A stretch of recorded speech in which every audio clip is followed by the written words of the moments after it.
Social democratic party of India ദേശീയ general secretary ആദരണീയനായ അബ്ദുൽ മജീദ് ഫൈസി, ഇവിടെ സന്നിഹിതനായ ബഹുമാന്യനായ ഖാലിദ് മൂസ നദ്വി, പാർട്ടിയുടെ ദേശീയ കമ്മിറ്റി അംഗം മുൻ അധ്യക്ഷൻ ആദരണീയനായ Muvattupuzha Ashraf Maulavi, women India movement സംസ്ഥാന പ്രസിഡന്റ് സുനിത നിസാർ, സംസ്ഥാന ഉപാധ്യക്ഷൻ തുളസീധരൻ പള്ളിക്കൽ, സംസ്ഥാന ജനറൽ സെക്രട്ടറിമാരായ P K Usman, P P Rafeeq, K K Abdul Jabbar, Roy Arakkal, STTU സംസ്ഥാന vice president ES Khaja Hussain, സംസ്ഥാന സെക്രട്ടറി കൃഷ്ണരഞ്ഞിക്കൽ, സംസ്ഥാന ജനറൽ സെക്രട്ടറി സിയാദ് സാഹിബ്, ഈ സമ്മേളനത്തിൻ്റെ സ്വാഗതസംഘം ചെയർമാനും സംസ്ഥാന സെക്രട്ടേറിയറ്റ് അംഗവുമായ പ്രിയപ്പെട്ട VT ഇക്രാമുൽ ഹഖ് സാഹിബ്, മലപ്പുറം ജില്ലാ president Anwar Pazhanji, general secretary Murshid, വിവിധ മലബാർ മേഖലയിലെ ജില്ലാ ഭാരവാഹികൾ, പ്രിയപ്പെട്ട സഹോദരന്മാരെ, ഒരു വലിയ ജനസഞ്ചയം ഈ മലപ്പുറത്തിൻ്റെ മണ്ണിൽ സമ്മേളിച്ചിരിക്കുകയാണ്. നമ്മുടെ രാജ്യം ഭരിക്കുന്ന സർക്കാർ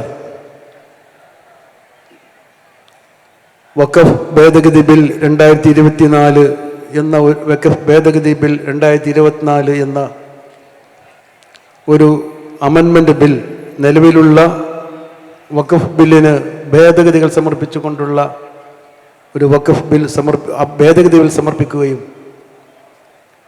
അത് പാർലമെൻറ്റിൽ ജോയിൻറ്റ് പാർലമെൻ്ററി കമ്മിറ്റിക്ക് വിടുകയും പ്രതിപക്ഷത്തിൻ്റെ എല്ലാ വിയോജന കുറിപ്പുകളും നിഷേധിച്ചുകൊണ്ട്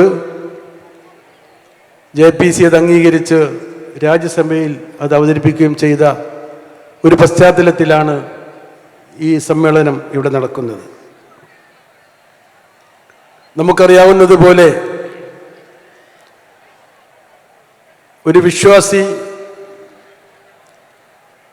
മതപരമായ ഒരു കർത്തവ്യം എന്ന നിലക്ക് വിശുദ്ധവും ജീവകാരുണ്യവും വിദ്യാഭ്യാസപരവുമായ പ്രവർത്തനങ്ങൾക്ക് തൻ്റെ സമ്പത്തിൻ്റെ ഒരു ഭാഗം വഖഫായി സമർപ്പിക്കുന്നു എന്നതാണ് വഖഫിൻ്റെ മൗലികമായ അതിൻ്റെ രീതി. ആ വഖഫ് സ്വത്ത് കൈകാര്യം ചെയ്യുന്നതിന് മുതവല്ലികളും അതുപോലെ സംവിധാനങ്ങളും നമ്മുടെ രാജ്യത്ത് നിലനിൽക്കുന്നുണ്ട്. ഈ സംവിധാനങ്ങളെ നിയന്ത്രിക്കുന്നതിന് നമ്മുടെ ഇന്ത്യ സ്വാതന്ത്ര്യമാകുന്നതിന് മുമ്പ് തന്നെ വൈദേശികർ ഇന്ത്യ ഭരിക്കുമ്പോൾ പോലും അതിന് സംവിധാനമുണ്ടാവുകയും സ്വാതന്ത്ര്യമായതിനു ശേഷം വ്യത്യസ്തമായ കാലയളവിൽ വ്യത്യസ്തമായ വഖഫ് ബില്ലുകൾ അവതരിപ്പിച്ച് അതിന് ഭേദഗതി അവതരിപ്പിച്ച് അങ്ങനെ അത് വളരെ സുഗമമായി ഈ രാജ്യത്ത് നടന്നുകൊണ്ടിരിക്കുന്ന ഘട്ടത്തിലാണ് രാജ്യത്ത് വീണ്ടും വഖഫ് ഭേദഗതി ബിൽ അവതരിപ്പിക്കുന്നത്. ഗവൺമെന്റ് അത് അവതരിപ്പിക്കുമ്പോൾ പറഞ്ഞത് ഇത് വഖഫിനെ സംരക്ഷിക്കാനാണ് എന്നാണ്. പക്ഷേ ആ ബില്ലിൻ്റെ വിശദാംശങ്ങൾ പരിശോധിക്കുമ്പോൾ എന്തൊരുദ്ദേശം വെച്ചാണോ ഒരു വഖഫ് ചെയ്യുന്ന വ്യക്തി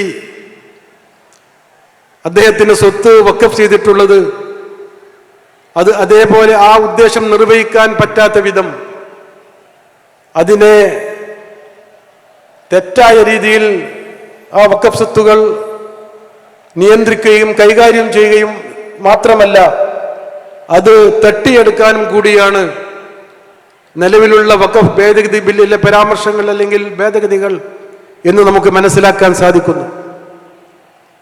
അത് ഏറെക്കുറെ ചർച്ച ചെയ്തുകൊണ്ട് വിശദമായി ഞാൻ കടക്കുന്നില്ല. പക്ഷേ വളരെ കുറച്ച് കാര്യങ്ങൾ മാത്രം നമുക്കറിയാം. അതിൽ ഏറ്റവും വിവാദപരമായ പരാമർശം അല്ലെങ്കിൽ ഭേദഗതി, പരാമർശമല്ല ഭേദഗതി, വഖഫ് സ്വത്തുക്കൾ കൈകാര്യം ചെയ്യുന്ന സെൻട്രൽ വഖഫ് കൗൺസിലും സംസ്ഥാന വഖഫ് ബോർഡുകളും നിലവിൽ അത് നിയന്ത്രിക്കുന്നത് അതാത് സംസ്ഥാന വഖഫ് ബോർഡുകളും സെൻട്രൽ വഖഫ് കൗൺസിലുകളും നിയന്ത്രിക്കുന്നത് തിരഞ്ഞെടുക്കപ്പെട്ട മുത്തവല്ലികളുടെയും MLA-മാരുടെയും MP-മാരുടെയും ബാർ കൗൺസിൽ അംഗങ്ങളുടെയും ഒക്കെയുള്ള ഒരു സമിതികളാണ്. ആ സമിതികളിൽ എന്താണ് വഖഫ് എന്നറിയുന്നവരും വഖഫിനെ കുറിച്ചുള്ള കാഴ്ചപ്പാടുള്ളവരും വഖഫ് കൃത്യമായി അതിൻ്റെ ഉദ്ദേശം നിർവഹിക്കാൻ സാധ്യമാവുന്ന അതേക്കുറിച്ച് വിവരമുള്ളവരുമായ മുസ്ലിങ്ങളെയാണ് ആ സമിതിയിൽ ഉണ്ടാകേണ്ടത് എന്നാണ് നിലവിലുള്ള വഖഫ് നിയമം. പക്ഷേ ആ നിയമത്തെ അല്ല, ആ കാഴ്ചപ്പാടിനെ പൂർണ്ണമായി നിരാകരിച്ചുകൊണ്ട് വഖഫ് ബോർഡുകളും വഖഫ് കൗൺസിലുകളും മുസ്ലിങ്ങൾ മാത്രമല്ല മറ്റുള്ളവർക്കും അമുസ്ലിങ്ങൾക്കും പ്രത്യേകിച്ച് ഹിന്ദുക്കൾക്ക് അതിൽ അംഗങ്ങളാകാനും അത് കൈകാര്യം ചെയ്യാനുമുള്ള അവകാശം കൊടുത്തുകൊണ്ടാണ് വഖഫ് ഭേദഗതി ബില്ലിലെ ഏറ്റവും വിവാദപരമായ ഒരു ഭേദഗതി. എന്താണ് ഒരു മുസ്ലിം അല്ലാത്ത ഒരാൾ ഒരു വഖഫ് സ്വത്ത് കൈകാര്യം ചെയ്യുന്നുള്ള അപകടം എന്താണ് എന്നതിനെക്കുറിച്ച് ഒരുപക്ഷെ നമുക്ക് സംശയമുണ്ടായേക്കും. പക്ഷേ രാജ്യത്തിൻ്റെ ചരിത്രമെടുത്ത് പരിശോധിക്കുമ്പോൾ ഇന്ത്യ രാജ്യം സ്വാതന്ത്ര്യമായതിനു ശേഷം ഈ രാജ്യത്ത് അധികാരമേറ്റ സവർണ ഫാഷിസ്റ്റ് ഭരണകൂടമായ മോദി സർക്കാരിൻ്റെ ഓരോ തീരുമാനങ്ങളും അവർ നടപ്പിലാക്കുന്ന ഈ ഇന്ത്യൻ പാർലമെന്റിലും രാജ്യസഭയിലും ഒക്കെ അവതരിപ്പിച്ചുകൊണ്ടിരിക്കുന്ന നിയമനിർമ്മാണങ്ങളും അതുപോലെ തന്നെ എക്സിക്യൂട്ടീവ് ഓർഡറുകളും ഒക്കെ പരിശോധിക്കുമ്പോൾ ഇങ്ങനെയുള്ള ഈ വഖഫ് ബോർഡുകളെ RSSകാരാൽ നിയന്ത്രിക്കപ്പെടുന്ന ഒരു പശ്ചാത്തലം ഉണ്ടാവുകയാണെങ്കിൽ ഈ രാജ്യത്തിൻ്റെ വഖഫ് സ്വത്തുക്കൾ അത് കൈകാര്യം ചെയ്യുന്ന രീതി തീർത്തും സംഘീവൽക്കരണമായിരിക്കും, RSS വൽകൃതമായിരിക്കും, RSSന്റെ താല്പര്യമനുസരിച്ചായിരിക്കും. എന്താണ് RSSന്റെ താല്പര്യം? ഈ രാജ്യത്ത് ഒരു ഹിന്ദുത്വ രാഷ്ട്രമുണ്ടായിരിക്കണം. ആ ഹിന്ദുത്വ രാഷ്ട്രത്തിൽ ഈ രാജ്യത്ത് ഹിന്ദുക്കൾക്കല്ലാത്തവർക്ക്, ഹിന്ദുക്കൾ എന്ന വലിയ വിശാലമായ ക്യാൻവാസിൽ ഈ രാജ്യത്ത് ദളിതൻ ഉൾപ്പെടില്ല എന്ന് നമ്മൾ മനസ്സിലാക്കണം. അങ്ങനെയുള്ള ഹിന്ദുത്വ രാജ്യത്തിൽ ഇവിടുത്തെ മുസ്ലിങ്ങൾക്കും ക്രിസ്ത്യാനികൾക്കും ഈ രാജ്യത്തെ കമ്മ്യൂണിസ്റ്റുകൾക്കും വോട്ടവകാശം പോലും ഇല്ലാത്ത, അവർക്ക് കേവലം ഒരു രണ്ടാം പൗരത്വമുള്ള ഒരു വിഭാഗമായി, കേവലം നോക്കുകുത്തികളായി ഈ രാജ്യത്തിന്റെ യാതൊരുവിധ അവകാശങ്ങളും ഈ രാജ്യത്തിന്റെ യാതൊരുവിധ റൈറ്റുകളും അവർക്ക് ലഭിക്കാത്തൊരു സമൂഹമായി നിൽക്കും. അങ്ങനെയുള്ള ഹിന്ദുത്വ രാഷ്ട്രമാണ് RSSന്റെ കാഴ്ചപ്പാട് എന്നുള്ളത് വളരെ പരസ്യമായി പ്രഖ്യാപിച്ചതാണ്. ഇന്നും ഈ രാജ്യത്തിന്റെ വിവിധ സംസ്ഥാനങ്ങളിലുള്ള മന്ത്രിമാരും മുഖ്യമന്ത്രിമാരും രാജ്യത്തിലെ ജനാധിപത്യ സംവിധാനത്തിലെ ഏറ്റവും വലിയ ഭരണഘടനാ നിയമനിർമ്മാണ സഭയായ പാർലമെന്റിലെ MP-മാരും BJP മന്ത്രിമാരും കൃത്യമായി എന്താണ് ഞങ്ങൾ ഉദ്ദേശിക്കുന്നത് എന്ന് പലപ്പോഴായി നിർവചിച്ചിട്ടുണ്ട്, പറഞ്ഞിട്ടുണ്ട്, പ്രഖ്യാപിച്ചിട്ടുണ്ട്. അപ്പൊ നമുക്ക് കൃത്യമായി അറിയാം ഈ രാജ്യത്തെ മുസ്ലിങ്ങളുടെ അവരുടെ ആളുകളുടെ അവരിൽ മുസ്ലിം പൗരന്മാരുടെ സ്വത്തിന്റെ ഒരു അവകാശം ഈ രാജ്യത്തെ വിദ്യാഭ്യാസത്തിനും അതുപോലെ തന്നെ ജീവകാരുണ്യ പ്രവർത്തനങ്ങൾക്കും ഈ രാജ്യത്തെ വിദ്യാഭ്യാസ പ്രവർത്തനങ്ങൾക്കും മതപരമായ ആവശ്യങ്ങൾക്കും അവർ മാറ്റിവെച്ച വഖഫ് സ്വത്തുക്കൾ RSSകാരൻ കൈകാര്യം ചെയ്യുന്നതോടുകൂടി അത് വഖഫിന്റെ എല്ലാ നന്മയും നഷ്ടപ്പെട്ടു പോകുമെന്ന് മാത്രമല്ല അത് അന്യാധീനപ്പെട്ടു പോകുമെന്നതിൽ യാതൊരു സംശയവുമില്ല. അതുമാത്രമല്ല, പുതിയ ഭേദഗതി ബില്ലിലെ പ്രത്യേകമായ പരാമർശം 5 വർഷം ഒരാൾ ഇസ്ലാമികമായ ആചാരം നിർവഹിക്കുന്നുവെങ്കിൽ തുടർച്ചയായി ഇസ്ലാമിക ആചാരം അനുഷ്ഠാനങ്ങളും നിർവഹിക്കുന്ന ആൾക്ക് മാത്രമേ വഖഫ് ചെയ്യാൻ പാടുള്ളൂ എന്നതാണ് രണ്ടാമത്തെ നിർദ്ദേശം. എങ്ങനെയാണ് ഒരു വ്യക്തി ഇസ്ലാമിക അനുഷ്ഠാനങ്ങൾ 5 വർഷം തുടർച്ചയായി ഈ രാജ്യത്ത് നിർവഹിക്കുന്നു എന്നതിനെ മനസ്സിലാക്കാനുള്ള എന്ത് ക്രൈറ്റീരിയയാണ്, എന്ത് മാനദണ്ഡമാണ് ഈ രാജ്യത്തുള്ളത് എന്നതിനെ കുറിച്ച് നാം മനസ്സിലാക്കേണ്ടിയിരിക്കുന്നു. സാധ്യമല്ലാത്ത ഒന്നാണിത്. അതിനർത്ഥം ഇനിയൊരു കാലത്ത് ഒരാൾക്കും വഖഫ് ചെയ്യാൻ കഴിയാത്ത വിധം രാജ്യത്ത് വഖഫ് സ്വത്തുക്കൾ ഇതോടുകൂടി ഒരു അവസാനം, ഒരു പര്യവസാനം വരുന്ന ഒരു പശ്ചാത്തലം ഈ രാജ്യത്തുണ്ടാകും. അതുപോലെ തന്നെ വാക്കാൽ വഖഫ് ചെയ്ത മുമ്പത്തെ ഭൂമികളുണ്ട്, ധാരാളം ഭൂമികൾ. ആ വാക്കാൽ വഖഫ് ചെയ്ത ഭൂമികൾ ഒരു സർവേ നടത്തി ആ സർവേയുടെ അടിസ്ഥാനത്തിൽ അതിന് കൃത്യമായ രേഖകളില്ലെങ്കിൽ, എന്ന് പറഞ്ഞാൽ നമ്മുടെ നാട്ടിലുള്ള സ്വത്തുക്കളൊക്കെ, നമ്മുടെ നാട്ടിലുള്ള പള്ളികളുടെ, മദ്രസകളുടെ, അറബിക് കോളേജുകളുടെ സ്വത്തുക്കളൊക്കെ പലവരും നമ്മുടെ മുൻഗാമികൾ വാക്കാൽ വഖഫ് ചെയ്തതാണ്. അത് കാലങ്ങളായി അവർ കൈകാര്യം ചെയ്തു വരുന്നു. അങ്ങനെ കാലങ്ങളായി കൈകാര്യം ചെയ്തു വരുന്ന അത്തരം വഖഫ് സ്വത്തുക്കൾ ഒരു സർവേയുടെ അടിസ്ഥാനത്തിൽ കൃത്യമായ രേഖകളില്ല എങ്കിൽ അത് സർക്കാരിലേക്ക് മുതൽ കൂട്ടുമെന്നാണ് പുതിയ വഖഫ് ഭേദഗതി പറയുന്നത്. അങ്ങനെ നമ്മുടെ വഖഫ് സ്വത്തുക്കൾ അന്യാധീനപ്പെട്ടു പോകുമെന്നതിൽ യാതൊരു സംശയവുമില്ല. അതുമാത്രമല്ല, വഖഫ് സ്വത്തുക്കളെ കുറിച്ച് ആരെങ്കിലും ഒരു പരാതി പറഞ്ഞാൽ നമ്മുടെ നാട്ടിലെ പള്ളികൾ, നമ്മുടെ നാട്ടിലെ മദ്രസകൾ, നമ്മുടെ നാട്ടിലുള്ള ഖബർസ്ഥാനുകൾ, നമ്മുടെ നാട്ടിലെ വിദ്യാഭ്യാസ സ്ഥാപനങ്ങൾ, ഈവൻ ഫാറൂഖ് കോളേജ് വരെ, ഈ രാജ്യത്തെ മുഴുവൻ ജനവിഭാഗങ്ങളും, ഹിന്ദു, മുസ്ലിം, ക്രൈസ്തവൻ അടക്കമുള്ള മതമില്ലാത്തവനും ഉള്ളവനും പഠിക്കുന്ന ഫാറൂഖ് കോളേജ് അടക്കമുള്ള അതുപോലുള്ള സ്ഥാപനങ്ങൾ സ്ഥിതി ചെയ്യുന്നത് വഖഫ് സ്വത്തുക്കളിലാണ്. ഇവിടെ മാത്രമല്ല, ഇന്ത്യ രാജ്യത്തിലെ വിവിധ പ്രദേശങ്ങളിൽ, ഈ രാജ്യത്തുള്ള മുഴുവൻ ഒട്ടുമിക്ക പ്രദേശങ്ങളിലും വിദ്യാഭ്യാസ സ്ഥാപനങ്ങൾ, നമ്മുടെ ഇന്ത്യ രാജ്യത്തെ സംസ്ഥാനങ്ങളിലുള്ള വിദ്യാഭ്യാസ സ്ഥാപനങ്ങൾ ഇതുപോലെ വഖഫ് ചെയ്ത ഭൂമികളിലാണ്. ആ വഖഫ് ചെയ്ത ഭൂമികൾ, ഒരാൾ ഒരു കേസ് കൊടുക്കുകയാണ്, ഇത് വഖഫ് ഭൂമിയല്ല എന്ന് ഒരു പരാതി പറയുകയാണെങ്കിൽ, ആ പരാതി അന്വേഷിച്ചുകൊണ്ട് വേണമെങ്കിൽ അതിനെക്കുറിച്ചുള്ള ഒരു അന്വേഷണം നടത്തിയിട്ട് അതിന് കൃത്യമായ രേഖകളില്ല എങ്കിൽ, അതുമല്ലെങ്കിൽ അതേക്കുറിച്ച് സംശയമുണ്ടെങ്കിൽ അതും വഖഫ് അല്ലാതാക്കാനുള്ള ശ്രമങ്ങൾക്കും അവസരം കൊടുക്കുന്നുണ്ട് നമ്മുടെ പുതിയ ഭേദഗതി ബിൽ. ഈ അർത്ഥത്തിൽ നിലവിലുള്ള വഖഫ് ബോർഡുകൾക്ക് അവരുടെ പ്രവർത്തനത്തിലുള്ള സ്വാതന്ത്ര്യം പോലും നിഷേധിച്ചുകൊണ്ട് ആ വഖഫ് ബോർഡുകളെ കടിഞ്ഞാണിടാൻ കൂടി നിലവിലുള്ള വഖഫ് നിയമ ഭേദഗതി ബില്ലിന് അവസരമുണ്ട് എന്ന് നാം മനസ്സിലാക്കണം. ഈ രീതിയിലുള്ള വഖഫ് സംവിധാനത്തെ പൂർണ്ണമായി നശിപ്പിക്കുകയും അത് കവർന്നെടുക്കുകയുമാണ് ഇവിടെ ലക്ഷ്യമെന്ന് നാം മനസ്സിലാക്കേണ്ടിയിരിക്കുന്നു. നമുക്കറിയാം, രാജ്യത്ത് 9.4 ലക്ഷം ഏക്കർ ഭൂമി നിലവിൽ വഖഫ് സ്വത്തുക്കളായി പ്രഖ്യാപിക്കപ്പെട്ടിട്ടുണ്ട്. ഈ വഖഫ് സ്വത്തുക്കളൊക്കെ ആസ്തി എന്ന് പറയുന്നത് കോടാനുകോടി രൂപയാണ്.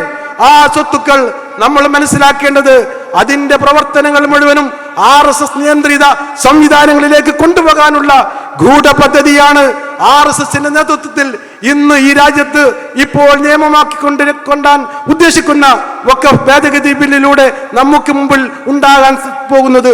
ഇതേക്കുറിച്ച് നമ്മൾ കൃത്യമായി മനസ്സിലാക്കണം. ആരാണ് RSSനെ കുറിച്ച്, ആരാണ് ഈ രാജ്യത്ത് ഭരിക്കുന്ന മോദി സർക്കാർ, എന്താണ് ഇതിനെക്കുറിച്ച് നമുക്ക് കൃത്യമായ ധാരണ ഉണ്ടായിരിക്കണം.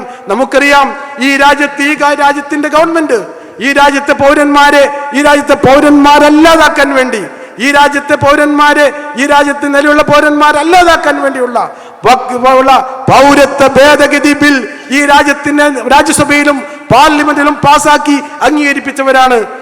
എന്ന് പറഞ്ഞാൽ നമ്മുടെ ഭരണഘടനാ സ്ഥാപനമായ നമ്മളൊക്കെ ഈ രാജ്യത്ത് ജീവിക്കാൻ അവകാശം കൊടുക്കുന്ന, നമുക്ക് മതപരമായ വിശ്വസിക്കാൻ, അതിന് പ്രബോധനം നടത്താൻ, അതിന്റെ പ്രബോധന പ്രവർത്തനം നടത്താൻ നമുക്ക് അവകാശം തരുന്ന നമ്മുടെ ഭരണഘടനയുടെ അതിന്റെ ഉജ്ജ്വലമായ ഭരണഘടനാ സ്ഥാപനങ്ങളായ പാർലമെന്റിനെ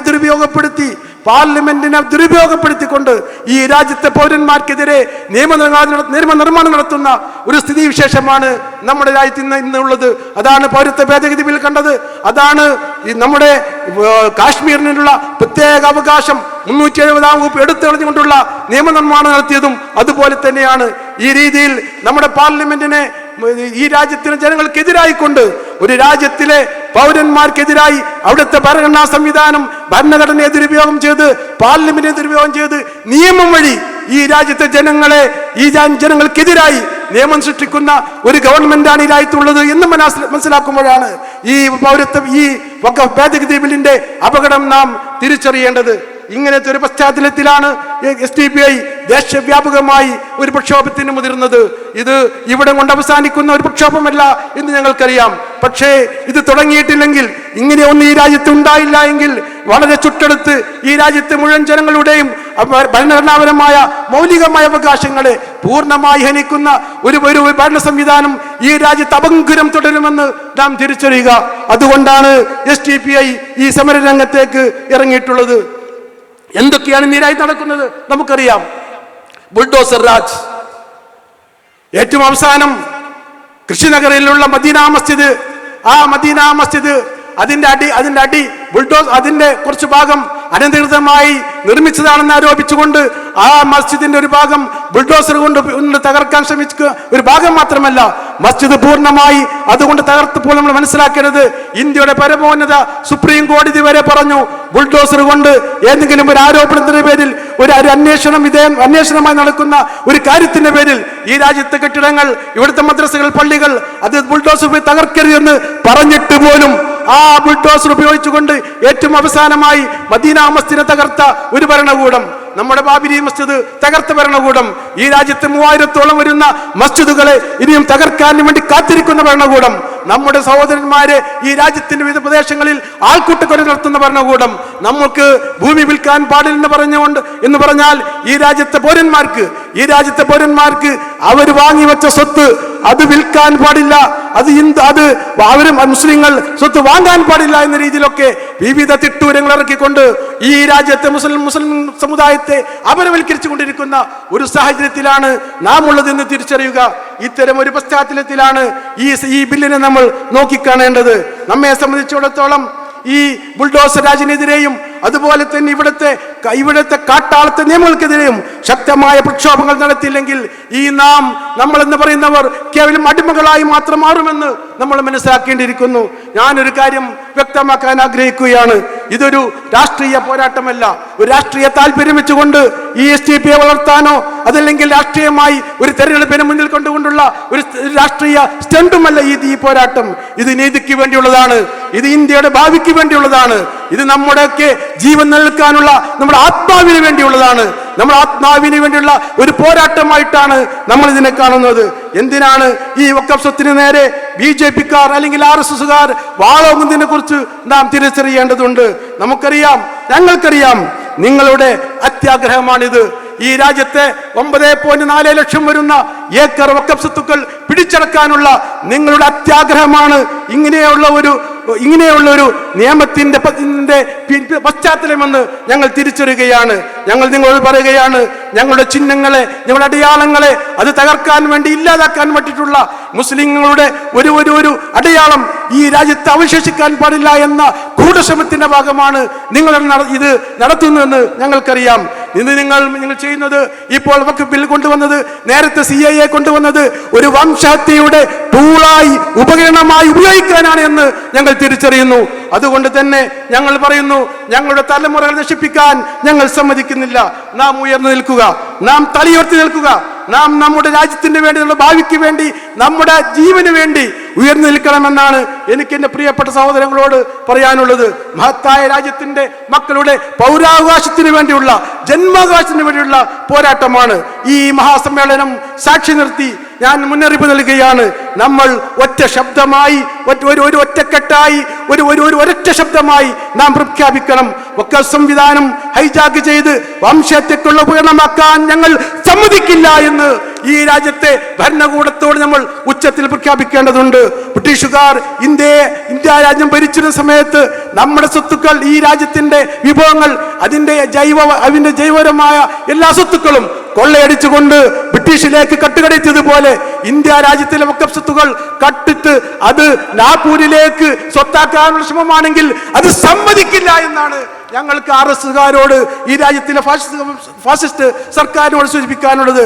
വംശഹത്യക്ക് വിധേയമായി കൊണ്ടിരിക്കുന്ന ഒരു സമുദായത്തിന്റെ സർവനാശം ആഗ്രഹിച്ചുകൊണ്ട് നിങ്ങൾ നടത്തിക്കൊണ്ടിരിക്കുന്ന ഈ ഭരണഘടനാ വിരുദ്ധമായ, ജനാധിപത്യ വിരുദ്ധമായ ഇത്തരം സമീപനങ്ങൾക്കെതിരെ ധീരമായ ചെറുത്തിൽ പോരാട്ടം നടത്താൻ തന്നെയാണ് ഞങ്ങൾ തീരുമാനിച്ചിട്ടുള്ളത്. നമ്മെ സംബന്ധിച്ചിടത്തോളം നമുക്ക് ഈ രാജ്യത്ത് ജീവിച്ചു പോകേണ്ടതുണ്ട്. ഇത് നമ്മുടെ രാജ്യമാണ്, നമ്മുടെ പെറ്റ രാജ്യമാണിത്. ഇതിന്റെ നമ്മുടെ ജന്മാവകാശം നമുക്ക് നഷ്ടപ്പെടുത്താനോ അത് മറ്റുള്ളവർക്ക് വേണ്ടി അത് ത്യജിക്കാനോ നമുക്ക് സാധ്യമല്ല. ഇവിടെ ജീവിക്കാനും, ഇവിടെ വളരാനും, ഇവിടെ പ്രവർത്തനം നടത്താനും, മതവിശ്വാസം അനുസരിച്ച് ജീവിക്കാനും ഒക്കെയുള്ള അവകാശം നമ്മെ സംബന്ധിച്ചിടത്തോളം ഉണ്ട്. ഇവിടുത്തെ ഈ സന്ദർഭത്തിൽ എനിക്കൊരു കാര്യം സൂചിപ്പിക്കാനുള്ളത് ഇവിടുത്തെ വിവിധ സംഘടനകളോടാണ്. നമുക്കറിയാം, പ്രത്യേകിച്ചും കേരളത്തിൽ വിവിധങ്ങളായ സംഘടനാ സംവിധാനങ്ങളുണ്ട്. അവരോടൊക്കെ ഞങ്ങൾ ഇങ്ങനെ ഒരു സമ്മേളനം ഞങ്ങൾ നടത്തുമ്പോൾ എല്ലാവരെയും ഞങ്ങൾ സമീപിച്ചിരുന്നു. എല്ലാവരും അനുകൂലമായി ഞങ്ങളോട് പറഞ്ഞു, ഗുഡ്, നിങ്ങൾ നടത്തിക്കൊള്ളൂ, മുന്നോട്ട് പോവുക, നമ്മൾ നിർവഹിക്കേണ്ടതാണ്, ഞങ്ങൾ നിർവഹിക്കേണ്ടവരാണ്. പക്ഷേ നിങ്ങൾ മുന്നിട്ടിറങ്ങിയതിൽ ഞങ്ങൾക്ക് സന്തോഷമുണ്ട് എന്ന് എല്ലാ സംഘടനാ നേതാക്കന്മാരെയും ഞങ്ങൾ സമീപിച്ച് സംസാരിച്ചപ്പോൾ പറയുകയുണ്ടായി. ഞങ്ങൾക്ക് അവരോട് പറയാനുള്ളത്, ആശീർവാദം മാത്രം പോരാ, ഫീൽഡിലിറങ്ങി ഈ സമര പോരാട്ടത്തിൽ തെരുവിലിറങ്ങാൻ ഒന്നിച്ചിറങ്ങണമെന്നാണ് ഈ സംഘടനാ നേതാക്കന്മാരും സംഘടനാ സംവിധാനങ്ങളോടും ഞങ്ങൾക്ക് പറയാനുള്ളത്. അല്ലെങ്കിൽ ഇതൊരു ഏതെങ്കിലും ഒരു സംഘടനയുടെ ഏതെങ്കിലും ഒരു പാർട്ടിയുടെ മാത്രം ഒരു വേവലാതിയോ ഒരു ആവലാതിയോ ആയിട്ട് ഇത് നിലംപതിക്കാൻ പാടില്ല. രാജ്യത്തെ മുഴുവൻ ജനവിഭാഗങ്ങളും ഒന്നിച്ച് പോരാടണമെന്നാണ് നമുക്ക് അവരോട് പറയാനുള്ളത്. RSSന്റെ സംഘപരിവാർ ഫാസിസ്റ്റ് കൂട്ടുകെട്ടിനോട് ഒരു കാര്യം കൂടി വ്യക്തമാക്കാൻ ഞാൻ ആഗ്രഹിക്കുകയാണ്. ഭരണഘടനാ വിരുദ്ധമായി നിങ്ങൾ നടത്തുന്ന നീക്കങ്ങൾക്കെതിരെ മനുഷ്യമതിൽ സൃഷ്ടിച്ചുകൊണ്ട് ഈ രാജ്യത്തെ മുഴുവൻ മനുഷ്യന്മാരെയും ഒന്നിച്ചണിനിരത്തിക്കൊണ്ട് നിങ്ങൾക്കെതിരെ പ്രതിരോധം സൃഷ്ടിക്കാൻ, തെരുവീതികളെ സജീവമാക്കാൻ SDPI മുമ്പിലുണ്ടാകുമെന്നും ഞങ്ങൾ പതറാതെ ഈ രാജ്യത്തിന്റെ സ്വാതന്ത്ര്യത്തിന് വേണ്ടി, ഭരണഘടനയ്ക്ക് വേണ്ടി, രാജ്യപരമായ അവകാശങ്ങൾക്ക് വേണ്ടി ധീരം നിലകൊള്ളാൻ SDPI എന്നും മുന്നിലുണ്ടാകുമെന്ന് നിങ്ങളെ ഓർമ്മപ്പെടുത്തിക്കൊണ്ട്